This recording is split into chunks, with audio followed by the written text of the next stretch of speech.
Hello, everyone. Welcome to the R&R podcast.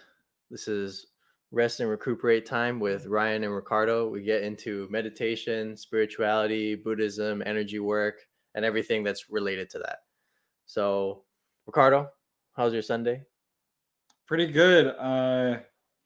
Meditated, just meditated to be honest. Because it's Sunday. So, Sunday is the day to just do nothing and meditate and do all of our Oh, podcasting and shows. I do in one of my meditations today. I did something came up which was if it's not from love, it's meaningless. So that's something that came up today. So, let that be the overarching theme of this particular conversation, or let it guide this conversation, because the specific topic that we're going to get into, we're going to try to keep this beginner friendly, but it's really not. This has to do with the subject of transmission, empowerment, and initiation. So let's kind of break that down. Right. Like what's the definition of empowerment, what that looks like, and then kind of just dissect everything. Sure. Like what is initiation? Mm-hmm. What is empowerment? What is transmission?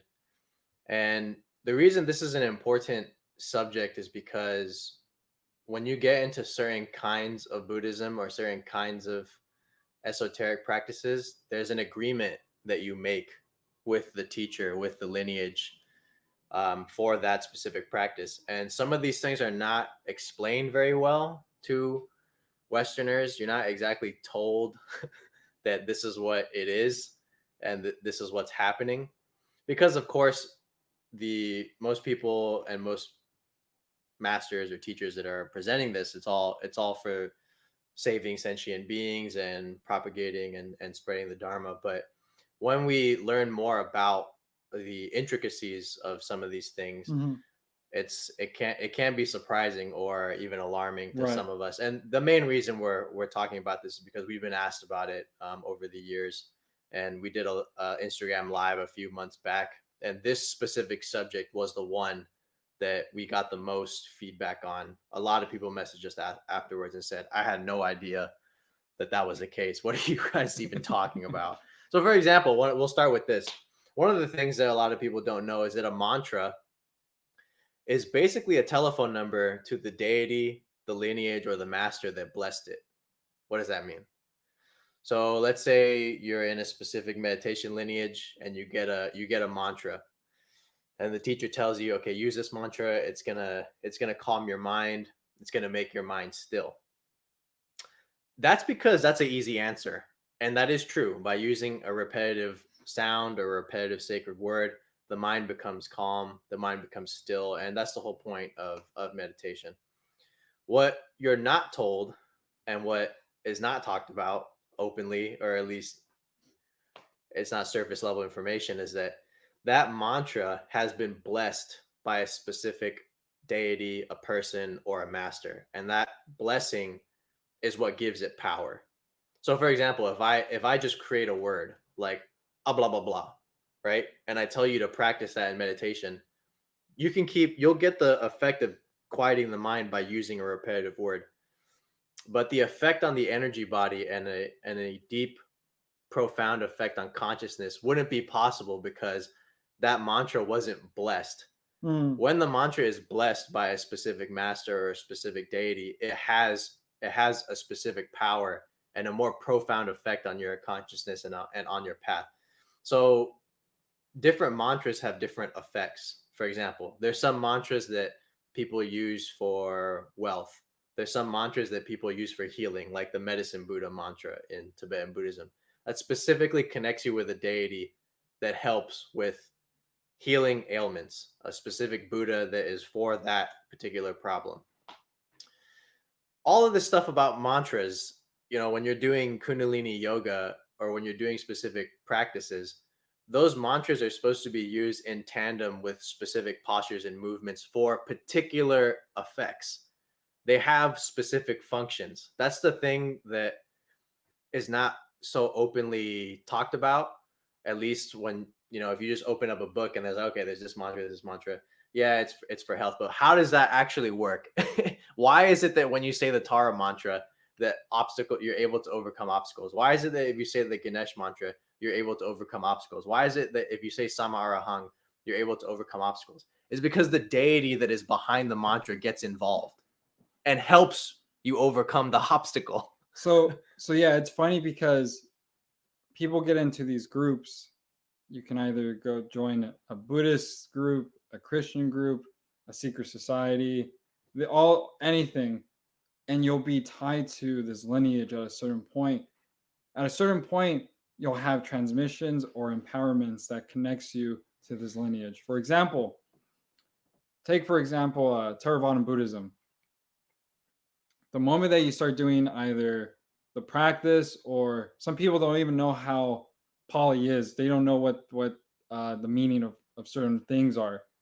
So in Theravada Buddhism, a lot of people, maybe they're at the temple, they'll take something called the 8 precepts. They'll do the chants with the monks. The monks give them the 8 precepts. They take a vow of those 10 or those 8 precepts. Some people don't even know what they're doing. They're listening to it, and they don't realize, oh, like they just took this vow.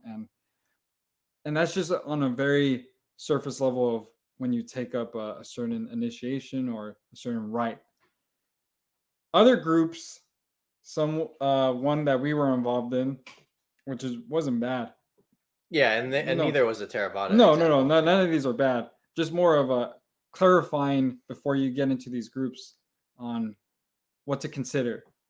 So another example would be when you a lot of Tibetan Buddhists, you take something called a samaya, which is another vow. But this vow is usually like, I'm gonna recite this million, or I'm gonna recite this mantra a million Or times, a hundred or thousand times. 100,000 times before I die.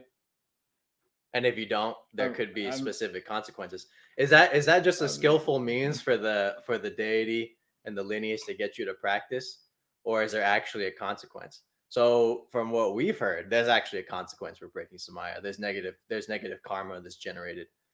So when we make these agreements through some of these practices, it's important to be clear on what the aims are and what the consequences can be. Because, for example, in tantric Buddhism and Vajrayana, if you make a vow and you break your samaya, that means you break that agreement. You tell someone a secret, you reveal something that wasn't supposed to be revealed, or you basically break the tantric commitment, whatever vow it was that you took. Their teachings say there's severe consequences for that. So when you go to a yoga festival or some event and someone gives you a mantra that's from the Vedas, or gives you a mantra from some ancient Sanskrit text, the mantra is not just a word, it's actually a vehicle. In a way, it's a direct link to the deity which blessed it, but it's also like a program. When you actually start to use the mantra and practice that specific mantra and technique, that program begins to affect your software and begins to produce specific changes. That if that's the practice that you're doing and that's the path that you're on, that's a good thing. For example, in Dzogchen and Tibetan Buddhism, you do these specific practices that are related to the lineage that you're in. And what does that do? That strengthens the connection to the lineage. And why is the connection to the lineage important? Because the lineage is full of enlightened masters. The lineage is full of deities that have realized the fruit of the path which you are attempting to realize. So by connecting with the lineage, by connecting with the transmission, with the essence of the tradition, it propels you in your progress. It propels you in your development, and it helps the unfolding of your original nature, the casting away and the falling away of the obscurations to your path and your practice. A lot of what we do, there's a lot of unseen forces that are involved in meditation and yoga. It's just not talked about because we're in a Western materialistic culture. But for example, when we take the 8 precepts, or when you ordain as a Buddhist monk, and you take those vows as a monk, and you become a monk, and there's a preceptor and an initiation, and he's reading these ancient words that are 2,500 years old, the entire lineage, all the devas that are connected to that specific temple, that are connected to that specific lineage, are watching you. why is it that when you go to a temple or a church, you get that feeling? of Spe- sanctity. yeah, Yeah, like you're obviously when you're at these places, the architecture and everything behind it that gives it like a heavenly feeling. But when there's an initiation or something that's going on, a ritual or an event, the energy shifts. There's something that changes. Something is there and something's going on, but you can't see it.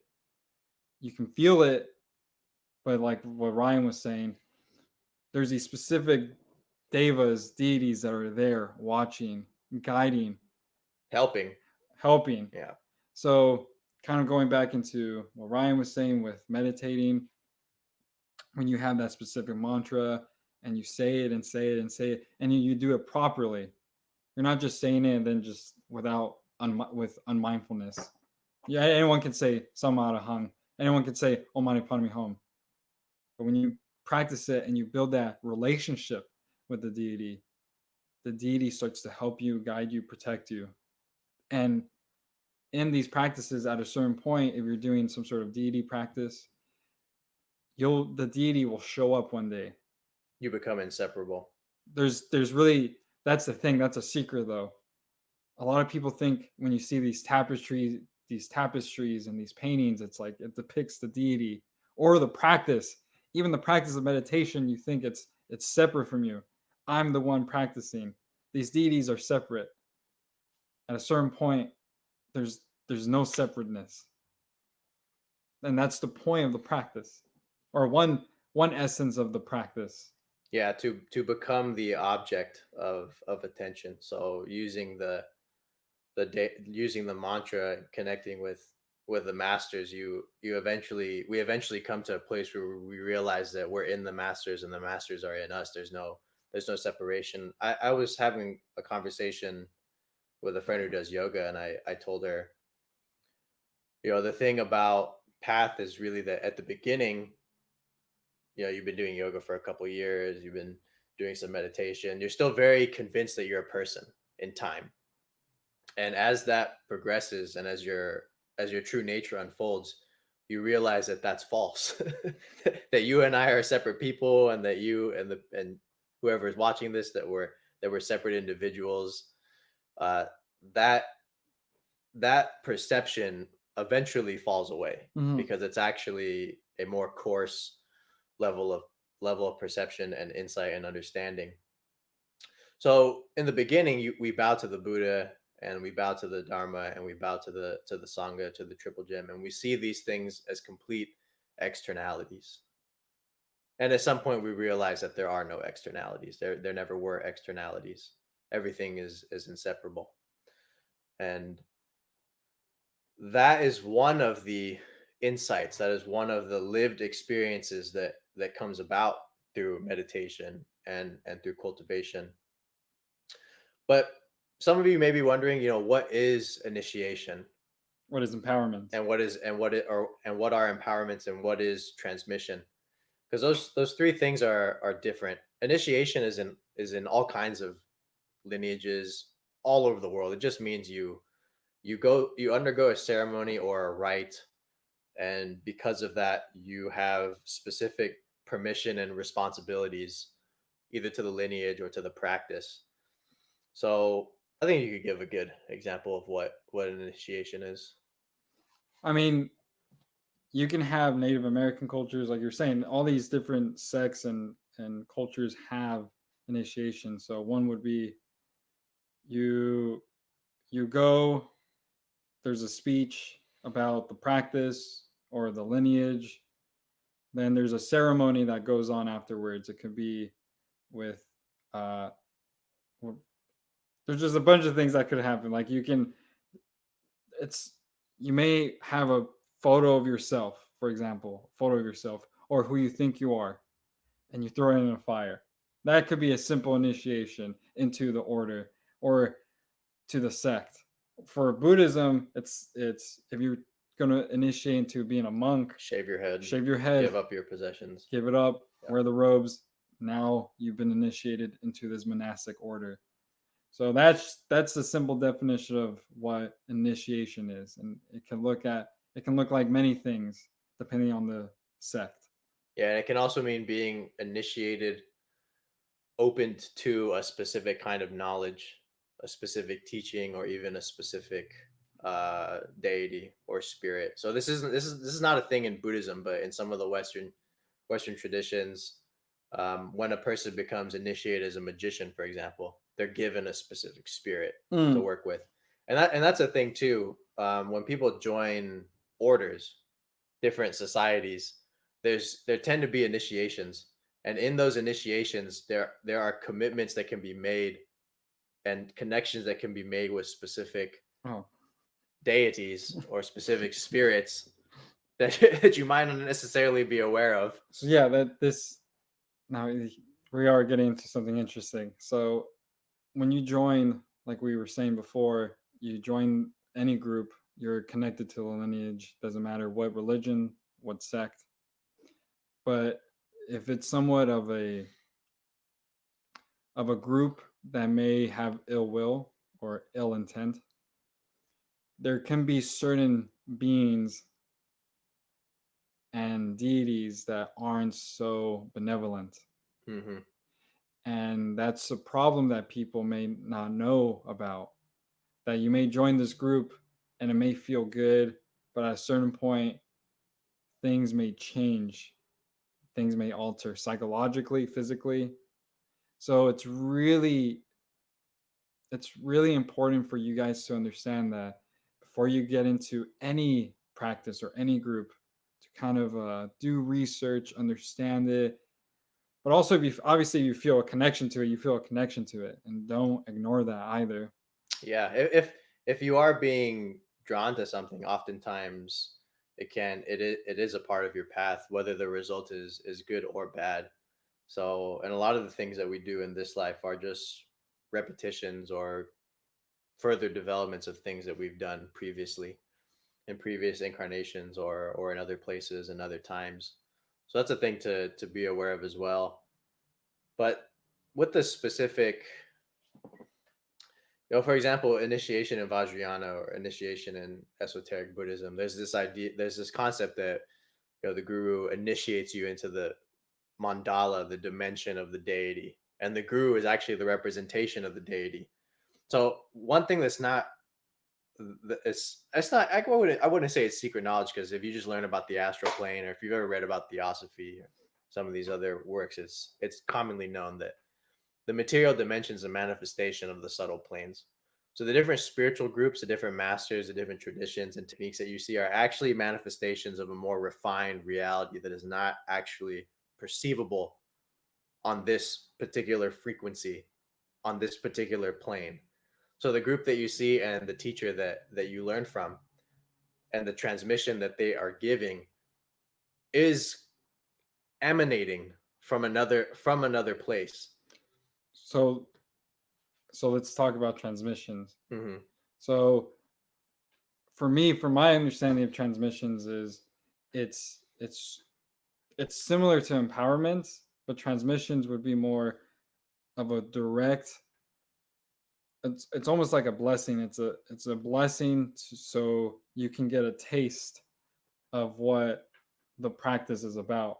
You may not feel it in the first time you get it, but eventually, at a certain point, you realize, okay, that was what the transmission was. That it's that you feel the connection, but you also understand the practice a little bit more once you become more subtle, more refined. Yeah, I think the main difference between transmission and empowerments is transmissions almost always used in the context of mind to mind.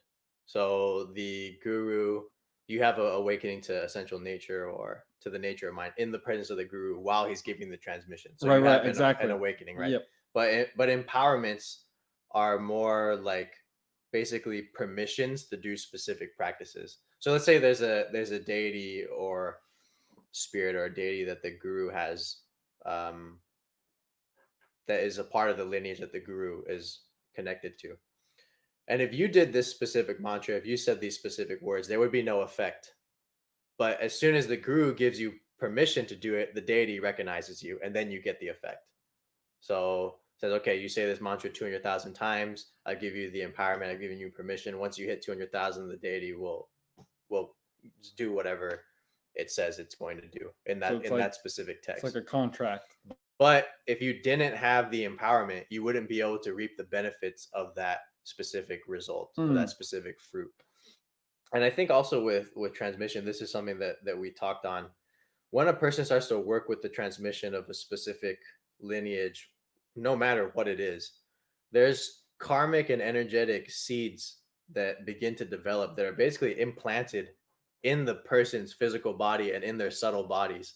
And as they develop, as they work with the transmission, those seeds sprout into flowers basically, and those are plants, and those things bear fruit.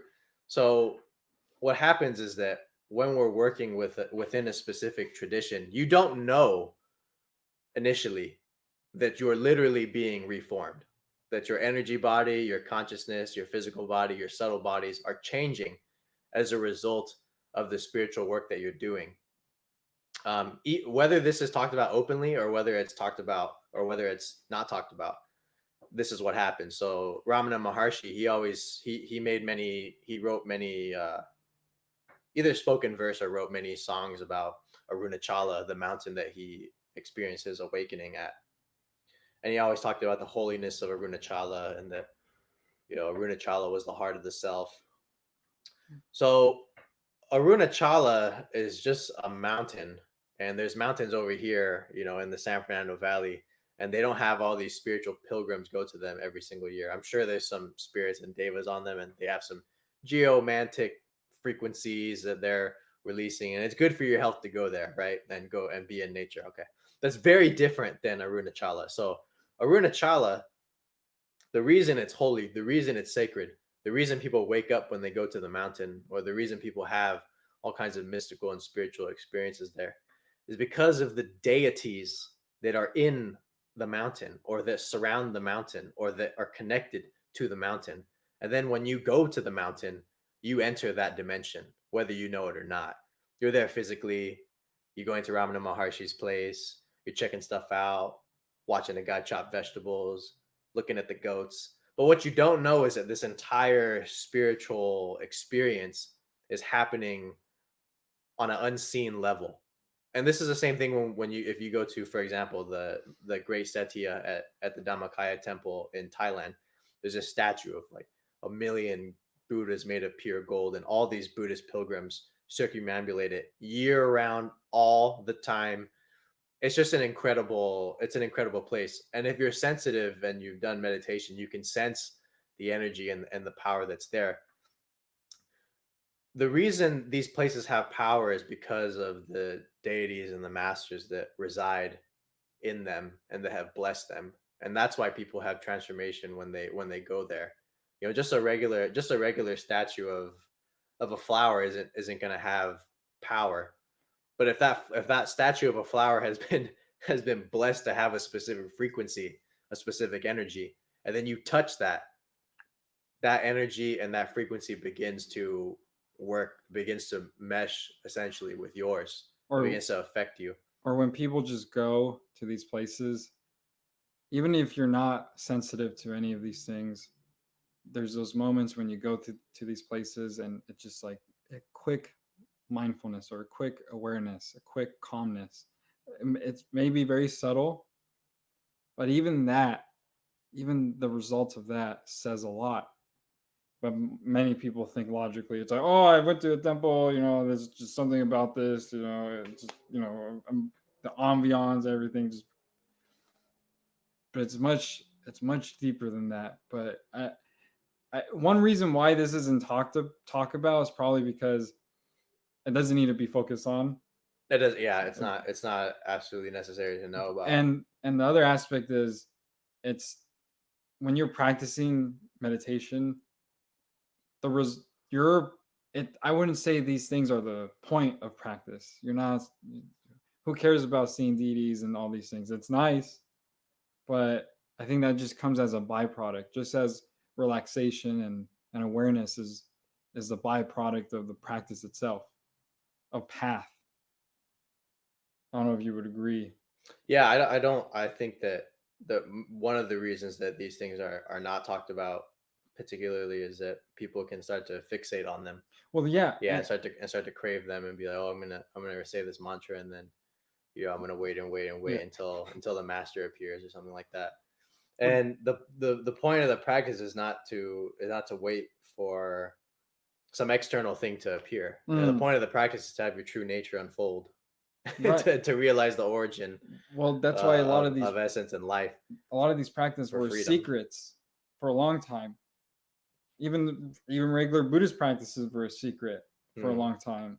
It's not till recently that we see all these things flesh out, and there's so many practices. And my understanding of things is that these things take time, and sometimes there's a step by step to it. Sometimes it's fluid, but there's a reason why a lot of these were a secret. And for me, it's when I practice, I don't want to overstep or understep. I just want to practice. And if these things arise, okay, they arise. I don't want to just go be a straight shooter and be like, okay, I'm gonna go practice all these high level things and like see if I get to see all these deities and I get psychic abilities. Yeah, because there's a kind of, um, to the best of our ability, a maturity that comes with further and further cultivation, especially over the years. It's like, in the beginning, you imagine you have like this little dharma profile, and it says, attain the four jhanas, attain cessation of perception and feeling, awaken kundalini, gone to the fourth dimension, the Open up astral my plane. chakras Yeah, and and it's all fantastic if that all ends up arising, and that's in your path, and those genuinely are things that you attain. But the point is not to make a self out of all that stuff. It's not to make a an ego out of a practice. It's essentially about the thinning away of ego. So it's one of the reasons, one of the unfortunate side effects of certain rules. For example, various monks can't talk about their monks in general, at least in Theravada Buddhism, they can't talk about their level of attainment because it causes issues in the Sangha in the Buddhist era. What can happen is a monk who fakes his attainment, they actually just outright lies about it, can get more donations and can deceive lay people. So one of the ways to deal with that was just say, you know what, if you're a monastic, you can't openly talk about attainments with lay people or even with other monks. I think you might be able to discuss it with your teacher where you think you might be at, but that's different than actually like proclaiming an attainment. So the negative side effect of that is that a lot of these teachers may not describe what it is that they're actually experiencing or what it is that they've actually stepped into. So for people who are more, I guess, intellectually oriented or really, really want to know what this whole awakened state is like, it's difficult to actually hear a monastic talk about it. But luckily, we have non-monastics that are more open or able to talk about it without repercussion.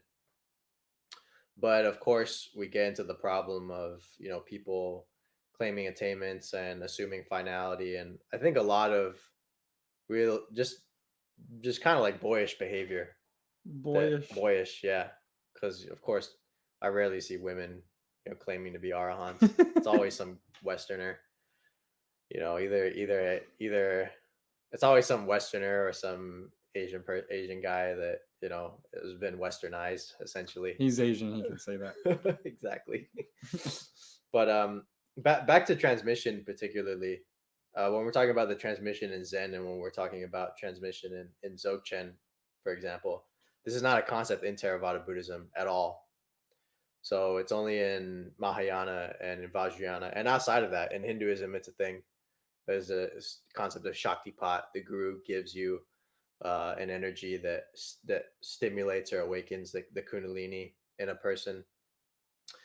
But particularly in Mahayana and Vajrayana, the transmission is it's not a specific empowerment.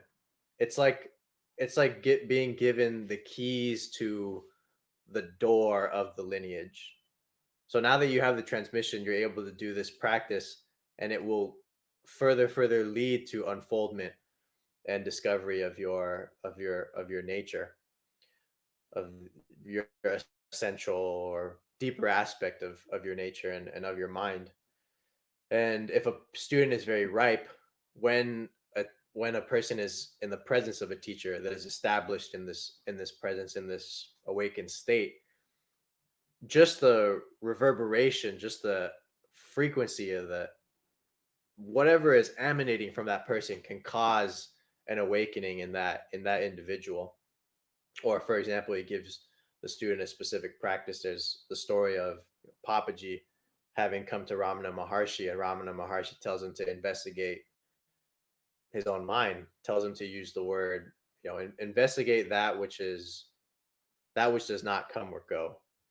Say, use the phrase, who am I, and look further and further and see what is actually there. And this is how you discover the self, because Papaji was very he had a lot of mystical experiences. Krishna would appear, or these different deities would appear, but he still wasn't awakened. And when he encountered Ramana, Ramana told him to turn inward and to really look into his own mind, and that was the catalyst for his awakening.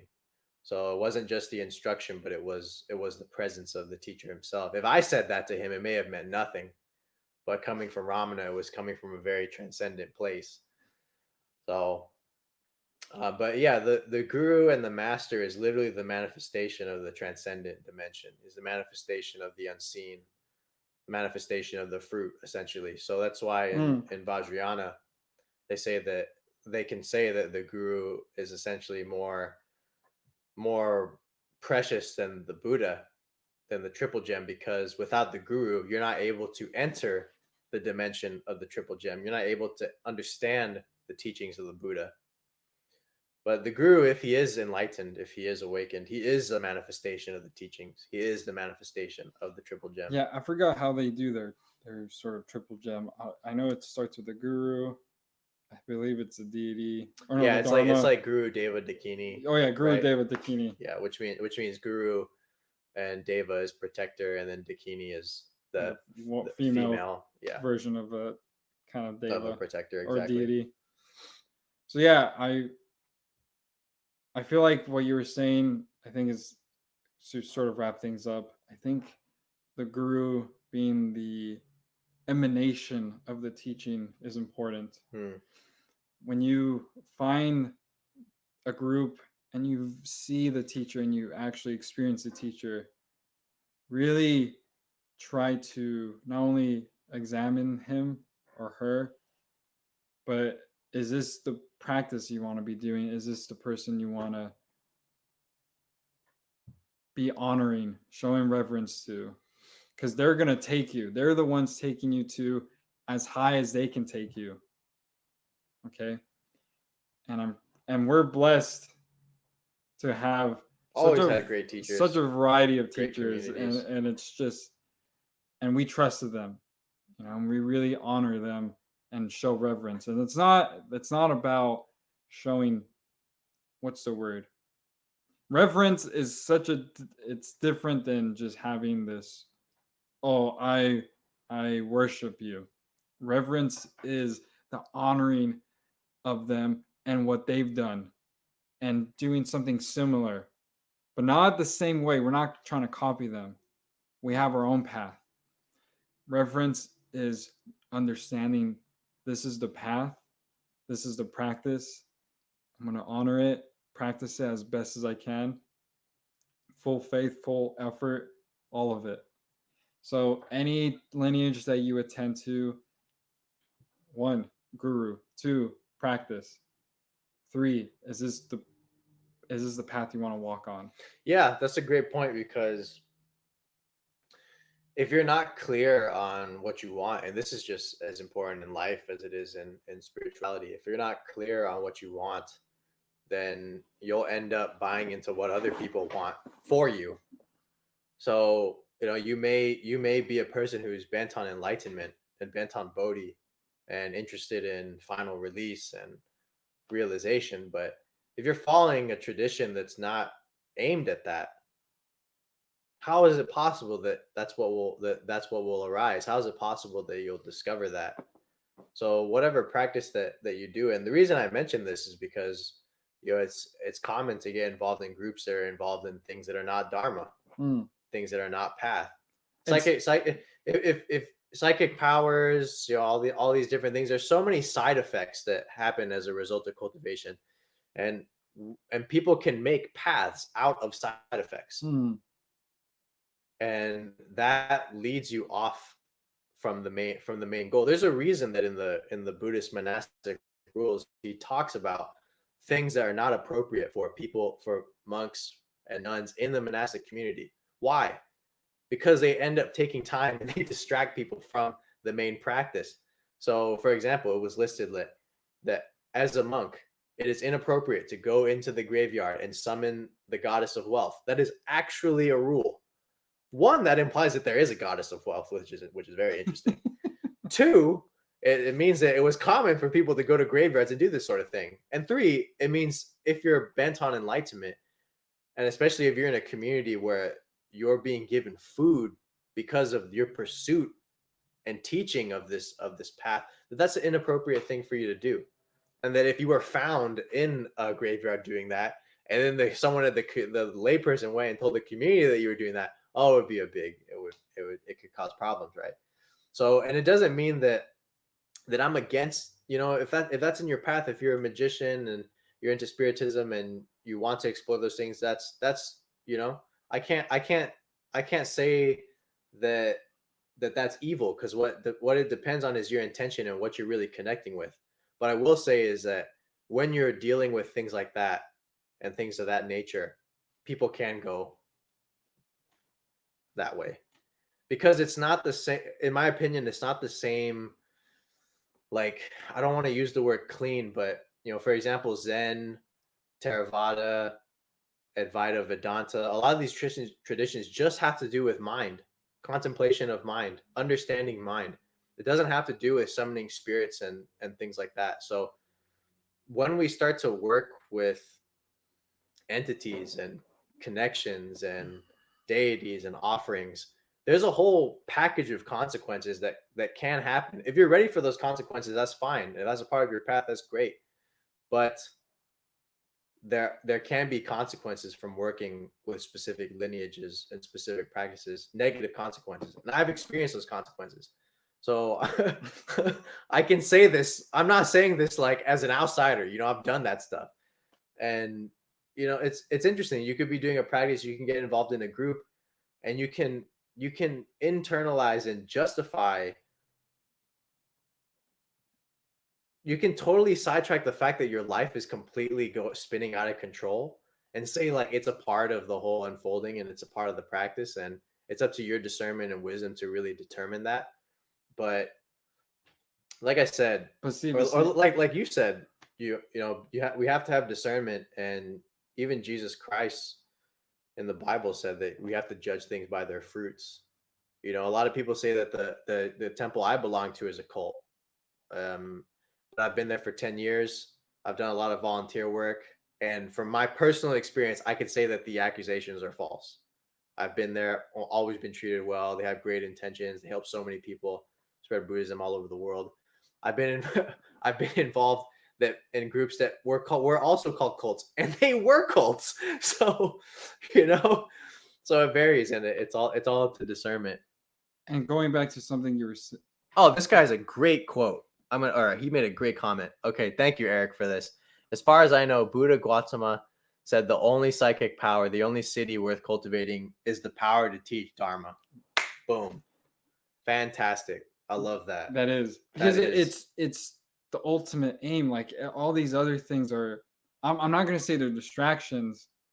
They You can create a distractions for yourself when you have these things, when you desire these things. If it's not cultivating love, it's not if it's not cultivating what the meaning of this reality is, finding insight, cultivating becoming a better person, especially cultivating on how do I become a better person. Everything else can ultimately be a distraction and you can fall. You can honestly fall. I've seen it, I've heard it, and that's my advice for people with that. To again going back just to be discerning on these what you want. Because for a long time I desired psychic abilities and enlightenment to the point where even my own teacher told me, "Oh, you have spiritual greed." I don't know what that was. I was like, spiritual greed. I mean, I of course I want these things, but I thought that was such a natural thing. It was so selfish. There was no love in it. It was just me like, oh, the more I meditate, the more I'm going to gain these things, even insight, even desiring insight. There's a certain point where all these things will dwindle away and it's insight, it's not you cultivating insight anymore. It's just those things will those insights will naturally arise. But for me, I just wanted it so badly for some reason. I don't know, and it just caused a lot of problems in my practice. And I thought I was doing such a great job, but it's so subtle. And when you go into a group, it can be a subtle downfall too.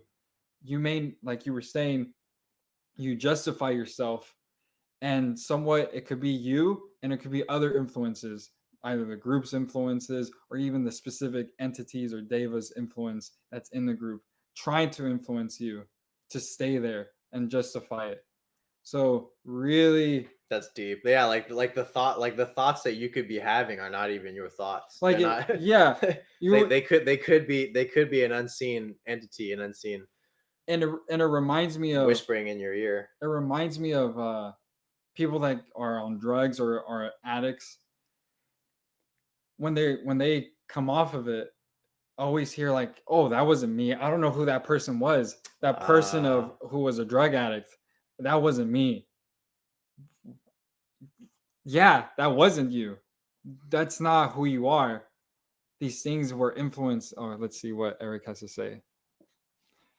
I have also seen very powerful healers with specific psychic abilities completely love it when it lose it. comes, or completely lose it when it comes to relating to everyday life.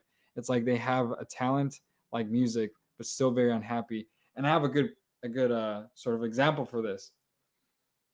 We know a specific healer that even expressed this, where it's like some people have super activated crown chakras, but their heart chakra is cut off. They have no, they're not even using it. So they have insight, but how are you going to relate to people if your love and kindness faculty isn't open? It's how can you even be going higher in your practice if you're not cultivating love and kindness? You'll pass a threshold and you'll see the fruits of it if you just start to practice it. But for me, for example, I only practice wanting to get insight. I've There was moments where I practiced for 4 hours a day, 6 hours a day, and it was nice little experiences, but there was no there was no emotion, there was no There's no extending the heart. There was no yeah. opening the heart. There was no, letting go of the self. This is the thing. When it comes to meditation and spiritual work, if we see everything that we do as notches on the belt, as trophies, that actually just increases, it just expands and solidifies our ego. But the whole point is to realize, the three characteristics, for example, in Buddhism: suffering, non-self, and impermanence. So when we're creating this larger and larger sense of self by the spiritual practices that we do and the meditations that we engage in, my opinion, what my take on it is that connection to the totality of reality, or that presence, is diminished. It's like imagine you have this cord coming down into your crown center, and the more you let go, the larger that cord becomes, and eventually it's like a pillar of light, and there's just so much presence and unfolding of phenomenon reality and no separation. But when you have big ego from all the spiritual work you've done. It's like that cord just gets small, like a little shoestring. And it's because all the work that you're doing and all the practice that we're doing is we're actually materializing it. We're actually making it just a part of of our psychological. It's becoming just an extension of the games and psychological issues that we had in worldly life. So the games and the things that we play in the world, when we get into a spiritual community, when we get into a practice, we end up playing out the exact same games. Someone Hmm. who's has mommy and daddy issues, always going around from group to group, job to job, looking for a father figure or a mother figure. They go into a spiritual community, they do the exact same thing. What does the guru become? The guru becomes mom or dad.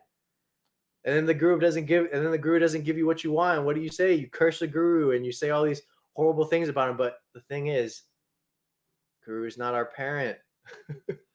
And could you both mention your main teachers? I like to check to see or of your influences. Best wishes. Much meta. Glad to interact with you guys Thank tonight. you, Eric. Thank you. Definitely. Well, Um, we have several teachers that we know. Um, we know of a healer. He's my teacher. His name is Master John Douglas, and I don't want to like. I can tell you what's good about him, but I rather you really just find out for yourself. And if you feel something, you feel something. And I'm not here to influence who's your teacher. Just that's I'll tell you that's one of my teachers. Another teacher that we both had, Chogam Nankai Norbu, who passed away, I believe, 2 or 3 years ago. 2 years Yeah. ago. Yeah. And I still have a practice in Buddhism too. So And we quote Namkai Nobu all the time, but to be clear and frank, we only met Namkai Nobu twice, or you spent time with him in mhm. Segogar, but I only met him twice. But the advice that he gave me and the transmission that he gave in that moment, it wasn't even something that I really stepped into or that really opened up and awakened until many years later. So I quote Namkai Nobu all the time. But my main tradition and the main thing I teach and the main thing I practice is called Dhammakaya meditation. It's also known as middle way meditation. Depends on who you're talking to, but it's from the Dhammakaya sect of Thailand. Also they have awesome programs if you want to become a Buddhist monk. Yep. Yeah. 2 week programs a month.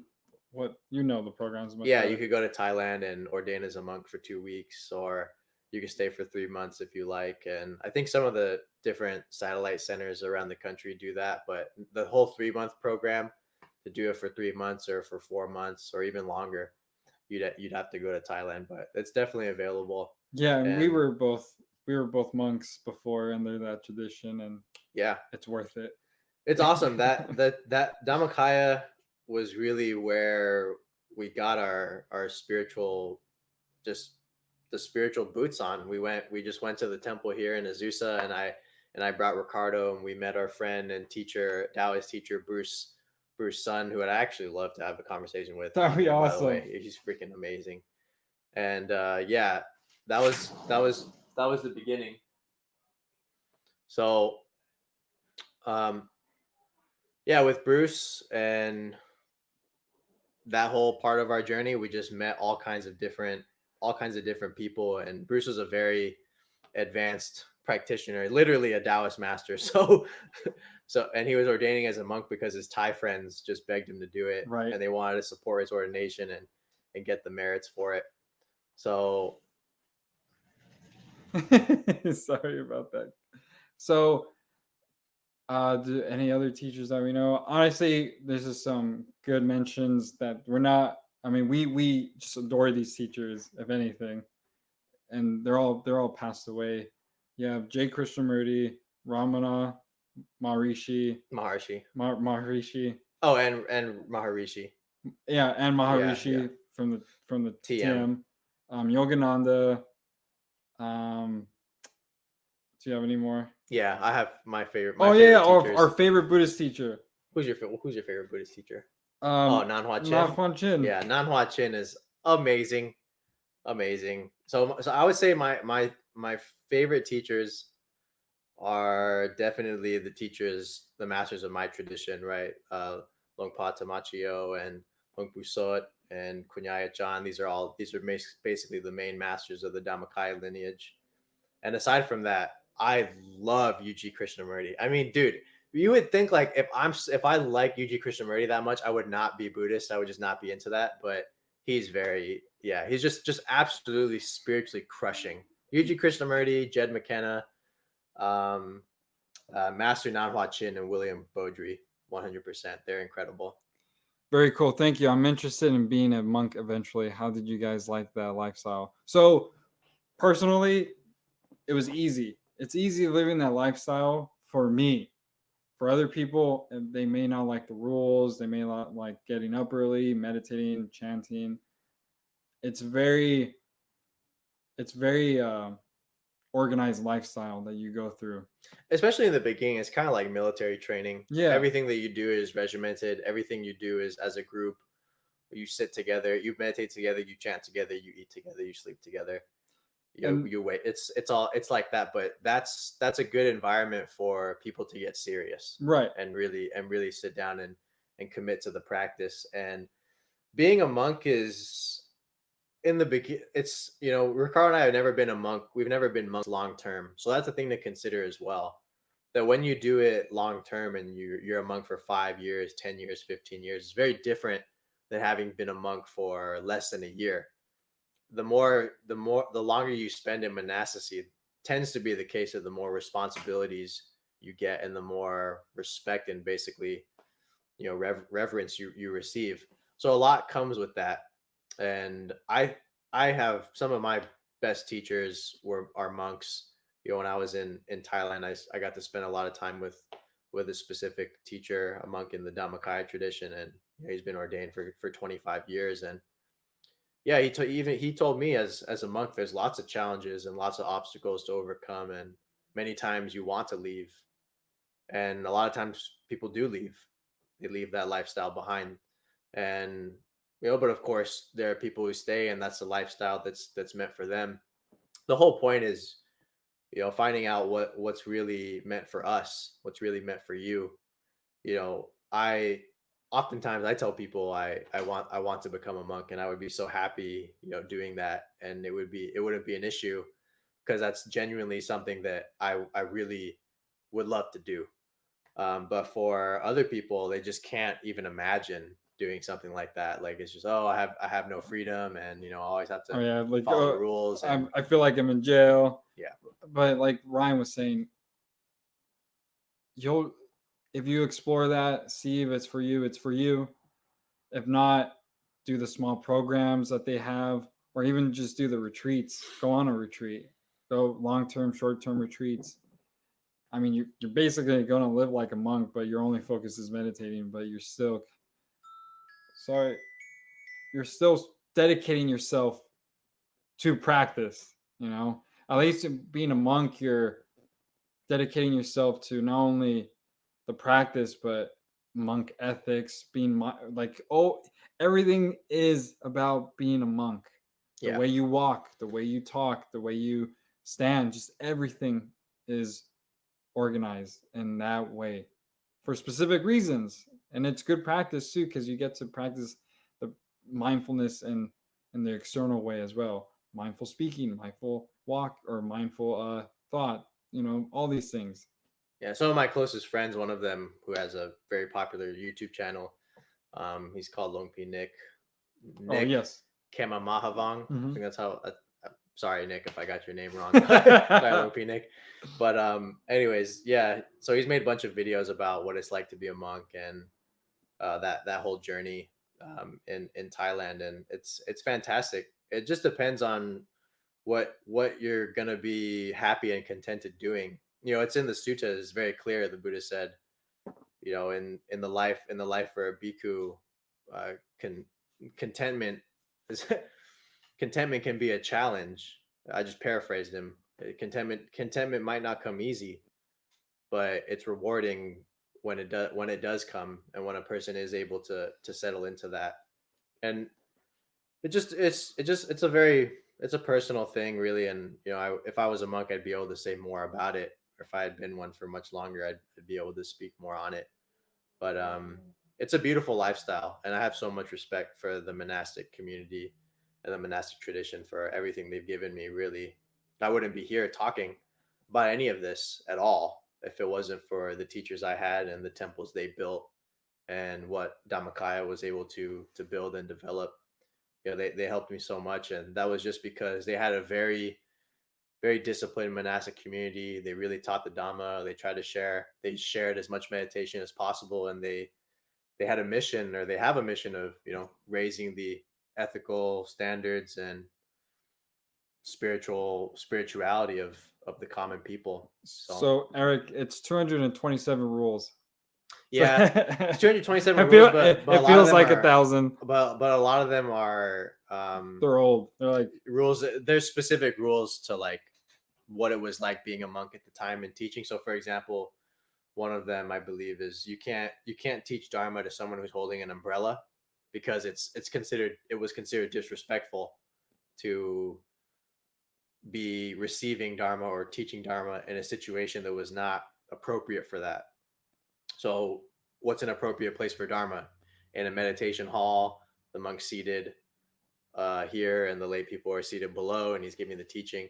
But if you're just on a mountain hike and some people are holding an umbrella and you're trying to teach them dharma, it's like they're not as not in a receptive place to really receive something that's so reverent and something that's so profound. So there are lots of rules like that. But of course, the main rules are the main ones are absolute celibacy, not eating until or not eating past noon, 12. Yeah, not owning possessions. I mean, I think you have a few, like, but you could have books and your robe. robes and things you need to communicate with people. The forest tradition doesn't allow phones, but for monks who are traveling about or live abroad, they tend to have those. So the rules can be different depending on the sect, but generally they live basically an ascetic lifestyle. Their food is offered to them, their medicine is offered to them, and it's the monk's duty to teach people meditation, to to know and to do the appropriate chants for the different things that happen in life. For example, a person passes away, there's a specific ceremony and chanting for that that's done in Thailand and wherever. So a lot of that is part of monasticy as well. Yeah, I don't know why this. When I think of this, uh, kind of to tie everything up, for some reason I just thought about this. I once heard a story of a guy asking a monk, "What's better to cultivate, love and kindness, or pure awareness?" And the monk looked at This is a him. modern monk, right? This is a Theravada monk. Oh, okay. No, I mean a Vajrayana monk. Great, got it. The monk looked at the questioner with like this look of, "Oh, you're trying to trick me, aren't you?"